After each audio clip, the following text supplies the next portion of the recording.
अनि भ्लग किन त्यस्तो अरू ठाउँमा बनाउँदिनँ मान्छे भएको ठाउँमा भिडभाडमा भन्दा कन्फिडेन्ट छैन, 0 लेभल कन्फिडेन्ट। भ्लग खिचेर हिँडिन्छ, सबले सोध्छ कति छ सब्सक्राइबर भन्न पनि लाज लाग्ने के 300 400 बनाउँछु, मेहनत गर्छु, हाल्छु, खै त भ्युज।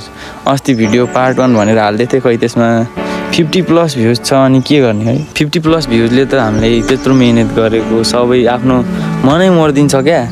अनि भिडियो बनाउने मन लाग्दैन कि, सपोर्टै छैन क्या, सब भ्लगर निस्क्यो अनि कसलाई सपोर्ट गर्न सक्छ। अलिअलि भ्युज आइदिन पऱ्यो, आफ्नो निरन्तर सब्सक्राइब प्लस हुन पऱ्यो, त्यति भएपछि त जस्तो ठाउँमा पनि कन्फिडेन्ट आउने रहेछ क्या।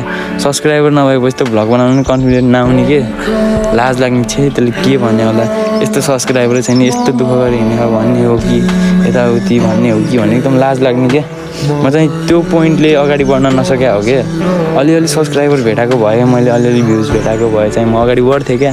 अब भ्युजै भेटाएन, अब म आफै त्यस्तो कन्टेन्ट दिन नसके होला, त्यो मेरै गल्ती हो है। जस्तो छ त्यस्तै कन्टेन्ट दिएर पनि होला, म केही भन्दिनँ अरूलाई पनि है। अडियन्सहरू त जे राम्रो देख्यो त्यही हेर्ने, मै उस्तै छु। युट्युबमा जे रमाइलो राम्रो देख्यो त्यही हेरिदिन्छु।